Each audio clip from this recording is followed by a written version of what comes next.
bilak sohasiga ichki tarafiga qo'yamiz.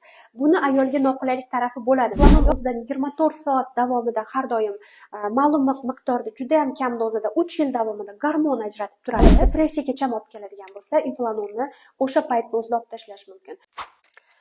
Assalomu alaykum, hurmatli kuzatuvchilar, obunachilarimiz. Men akusher-ginekolog shifokor Feruza Nemajanova, 11 yillik tajribaga egaman.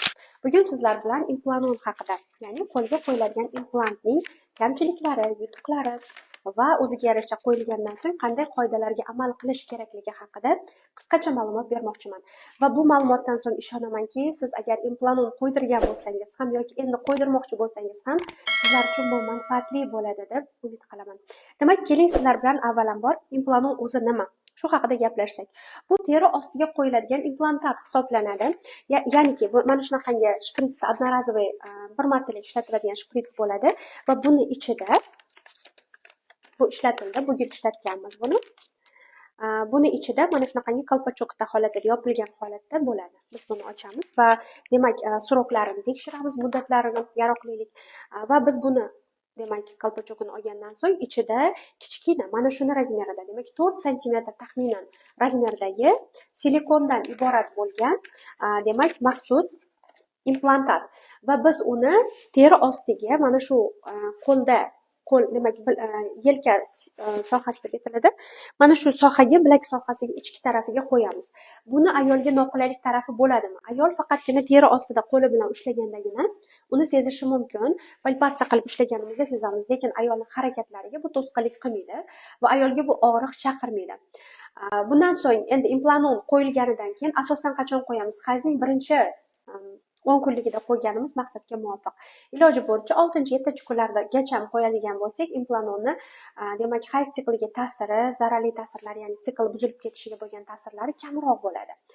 Endi keyingi qoidamiz, demak implanton qo'yilgan paytida savol berishadi, og'riq bo'ladimi deb.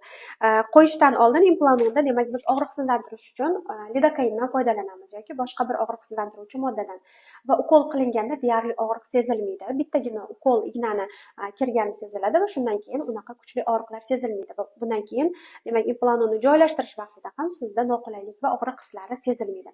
Agar implanton to'g'ri qo'yilgan bo'lsa, implanton o'zidan 24 soat davomida har doim ma'lum miqdorda juda ham kam dozada 3 yil davomida gormon ajratib turadi va mana shu qonga ajrayotgan gormon ta'sirida sizni homiladorlikdan saqlaydi. Va bu qanday ro'y beradi? Demak, bizda bachadon bu. Demak, implanton qo'yilgandan so'ng qonga ajralayotgan gormon bevosita jinsiy a'zolarimizga ta'sir qiladi va birinchi o'rinda qiladigan ishi tuxumdonni faoliyatiga ta'sir qiladi va ovulyatsiyani bloklaydi.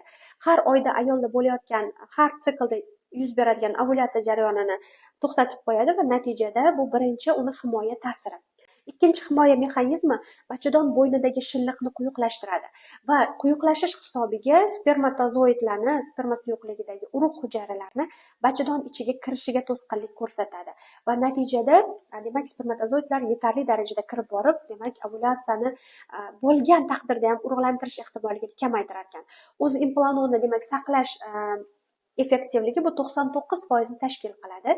Endi yana bir mexanizmi bor. Bu bachadon ichidagi har oyda ko'chib tushadigan mana bachadonning ichki shilliq qavati bor va mana shu ichki shilliq qavatni o'sishini kamaytiradi, yupqalashtiradi va natijada demak homilaning kelib birikishini qiyinlashtiradi. Demak, ketma-ket 3 xil ta'sir natijasida implantonni ta'sirini effektivligi juda ham maksimal darajaga chiqadi. Ya'ni 99% to'g'ri qo'yilganda demak effektivligini saqlab berar ekan. Albatta original preparat qo'yilganida.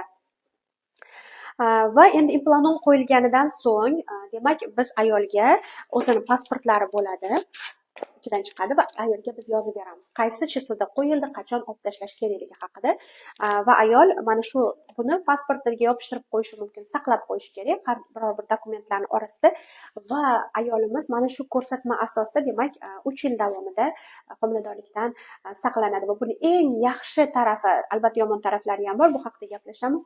Eng yaxshi tarafi ayol 3 yil davomida qanday saqlanaman, nima qilaman degan narsani unutadi. Ya'ni har kuni tabletka ichishim kerak yoki bo'lmasam qanaqadir spiraldagi beldagi og'riqlarga o'xshagan og'riqlar yoki ayollarimizni tabiiy tashqariga saqlanish usullari bor, prezervativdan foydalanishadi. Mana shunaqangi tashvishlardan 3 yil davomida qutuladi ayol kishi. Bu birinchi yaxshi effekti. Va keyingisi emizikli ayollarimizga ham qo'yishimiz mumkin. Emizikli ayollarni sutiga ta'sir ko'rsatmaydi. Bu ikkinchi foydali yaxshi taraflardan biri. Va demak qarshi ko'rsatmalar ham bor, lekin bu bo'yicha juda ham chuqurlashmaymiz. Eng asosiy momentlarni aytib ketishimiz kerak. Demak, qarshi ko'rsatmalarimiz: agar ayolda tromboz bo'lgan bo'lsa, varikoz kasalligi bo'lsa, bu ayolga qo'yish tavsiya qilinmaydi. Ayolning holatini chuqurlashtiradi. Hattoki tromblarni paydo bo'lishi va ularni ko'chishi ayolning o'limigacha ham olib borishi mumkin. Shuning uchun qizlarjonlar, albatta bu narsaga ahamiyatli bo'linglar. Ikkinchi holatimiz jigar kasalliklari. Agar gepatit B, C, sirroz holati yoki umuman jigardagi og'ir holatlar bo'lsa, yurak qon tomir sistemasi kasalliklaridagi jigarda dimlanish holatlari yuz berayotgan bo'lsa, bu ayollarga bu preparatlar, nafaqat bu implanon, boshqa gormon preparatlarni ham o'ylanib beradigan holat qizlar. Keyingisi ko'krak bezi raki yoki bachadon bo'yni raki, umuman onkologik holatlarda implanon qo'yish tavsiya qilinmaydi. Biz o'zi odatda bir yilda bir marta mammolog ko'rigidan va ginekolog ko'rigidan o'tishni tavsiya qilamiz. Sababi mammolog ko'krak bezidagi rak oldi holatlarni aniqlash uchun sizda tekshiruvlarni o'tkazib qo'yadi va ba'zan sizga aytadi 3 yilda bir marta kelsangiz ham bo'ladi, sizda holat yaxshi, tinch, hamma joyingiz yaxshi, sog'lom deb aytishadi. Ginekologlar ham xuddi shunaqa. Bir yilda bir marta borganingizda bachadon bo'ynidan maxsus tekshiruvlar o'tkazamiz. Ya'ni bu bachadon bo'ynini hozir bilasizlar, eng ko'p bachadon bo'ynida rak holatlari tarqab ketdi. Rak kasalliklari ichida adashmasam 3-o'rinda turibdi bachadon bo'yni raki. Ko'krak bezi raki ham juda ham yuqori o'rinlarda turibdi. Shuning uchun qizlar befarq bo'lmanglar, hayotga bir marta kelasizlar. O'zingizlardan pullarni ekonom qilmanglar. To'g'ri bilaman, meditsina hozir arzon emas, lekin stoyid. Sizning sog'ligingiz, yashashingiz, sog'lom, chiroyli bo'lishingiz uchun o'sha bitta chiroyli sumka yoki bitta chiroyli ko'ylakdan voz kechgan holda mammologdan va ginekolog ko'rigidan o'tib turishingiz shart qizlar. Demak, bachadon bo'ynidan sitologiya olamiz. Sitologiyadan, demak, bachadon bo'ynidan onkocitologiya, jidkostная citologiya deb qo'yamiz. Bitta mazok olamiz. Mazokda onkologik holat yo'q, sog'lom deyilgan bo'lsa, demak sizda yo'q. Bir yilda bir marta yoki agar holatingiz yaxshi bo'lsa, aytganimizdek 3 yilda bir marta tekshiruvdan o'tib tursanglar bo'ladi. Demak, mana shunaqangi holatlar yo'q bo'lsa, sizga implanonni qo'yishimiz mumkin bo'lar ekan. Implanon qo'ygandan keyin qanday asoratlar kuzatilishi mumkin? Demak, birinchi holatimiz implanon qo'yilgandan keyin u o'zidan juda ham kam miqdorda gormon ajratib turadi va kam miqdorda chiqarayotgan gormon ta'sirida hayz siklida buzilish bo'lishi mumkin. Bu degani birinchi 3 oylikda bo'ladi asosan. Birinchi 3 oylikda ozgina surkalgan qonli ajralmalar kelib turishi mumkin. Bunaqa prям qon kelmaydi. Ana shu ajralmangizda ozgina qon izlari bilan ozoz qonli ajralmalar kelib qolishi mumkin. Va bu sizning gormonal holatingiz o'zgarib, tuxumdonlar sekin uxlashi boshlab, gormonal holat balansga kelib olgunicha mana shu holatda kuzatilib turadi. Va hayz sikli kelgan vaqtida ham hayzingiz nomiga kelib o'tib ketishligi mumkin. Har oyda hayz ko'rmasligingiz mumkin. Ma'lum bir oilada hayz siljib ketishligi mumkin. Bu holatni men aytgan bo'lardim, spiral qo'yib juda ham ko'p qon ketayotgan, 9-10 kunlab hayz ko'rib, qoni kamayib ketib, feritillari 3, 4, 5 bo'lib yurgan qizlarimiz borda. Gemoglobinlar og'ir darajada kamqonlikdagi qizlar bor. Bu qizlarimiz implanon mos keladi deb ayta olaman, chunki kam holatda hayz ko'rganligingiz hisobiga ham sizda agar to'g'ri lecheniya olib borilsa, kamqonligingizni davolashga juda ham yaxshi shans bo'ladi sizlarda. Endi yana bitta ta'siri bo'lishi mumkin. Bu ta'siri ko'krak bezlarida qattiqlashish, ba'zan og'riq hissiga o'xshagan hislar bo'lib o'tib ketishligi mumkin. Bu ham ana shu gormon ta'sirida yuz beradi va bu doimiy holat bo'lmaydi. Ma'lum bir holatlarda shu holatlar yuz berishi mumkin qizlar. Yana bitta holatimiz bo'lishi mumkin. Erkak kishiga nisbatan qiziqishingiz kamayib qolishi mumkin. Buni biz libidoning pastlashi deb aytamiz. Agar libido pastlab ketadigan bo'lsa, demak, agar sizni bu holat depressiyaga olib keladigan bo'lsa, implanonni o'sha paytda o'zida olib tashlash mumkin. Buni yaxshi tarafi qizlar, agar ukollar bor, 3 oyda bir marta qilinadigan, mana shu ukollardan ko'ra yaxshi tarafi, ukol qilingandan keyin uni chiqarib tashlay olmaysiz. U organizmda aylanib, o'zini xizmatini qilib tugatib, o'zi xohlaganda chiqib ketadi. Ya'ni bu jigar funksiyasiga bog'liq. Jigar qancha sog'lom bo'lsa, moddalar almashinuvi qancha yaxshi bo'lsa, shuncha oson chiqib ketadi. Lekin agar implanon sizga to'g'ri kelmasa, buni yana bitta eng zo'r tarafi, xohlagan paytda olib tashlash mumkin. Va olib tashlangandan keyin 99% holatda statistika bo'yicha fertillik tiklanadi. Ya'ni qayta yana homilador bo'lishlik holati tez tiklanadi, tuxumdonlar faoliyati juda ham tez tiklanadi va bu narsani bizga tibbiyot demak yaxshi taraflarini ko'rsatib beryapti. Yana nima haqida aytsak bo'ladi sizlarga? Hozir sizlarga aytib bermoqchi bo'lgan narsam qizlar, Bu juda ham muhim narsa. Ya'ni agar implantat qo'ydirgan bo'lsangiz, bu qoidalarga albatta amal qiling. Agar sizda bosh og'rig'i paydo bo'lsa, qo'llaringizda, oyoqlaringizda uvishishlar paydo bo'layotgan bo'lsa, demak qoningiz quyuqlashib ketdi degani. Yoki oshqozon-ichak sistemasida buzilish bo'lyapti, ko'nglingiz aynayapti, ovqat hazm qilishga qiynalyapsiz, qorinda dam bo'lyapti, ichingiz qotib qolyapti. Bunaqa holatlar o't suyuqligini ham quyuqlashib ketganligining bitta belgisi. Gormonning bitta ta'siri ham qonni quyuqlashtiradi, ham o't suyuqligini quyuqlashtirganligi hisobiga bizga shunaqangi holatlarni ko'rsatadi. Ayniqsa yoz va issiq kunlarida qizlarjonlar albatta qon suyultiruvchi preparat qabul qilib turinglar. Suyuqlikni ko'p ichishga harakat qilinglar. Ko'proq salatlar, sabzavotlarni yeyishga harakat qilinglar. Va bu narsalar va anor so'ki juda ham yaxshi, chesnok, har qanday ko'katlar qonni suyultirish xususiyatiga ega.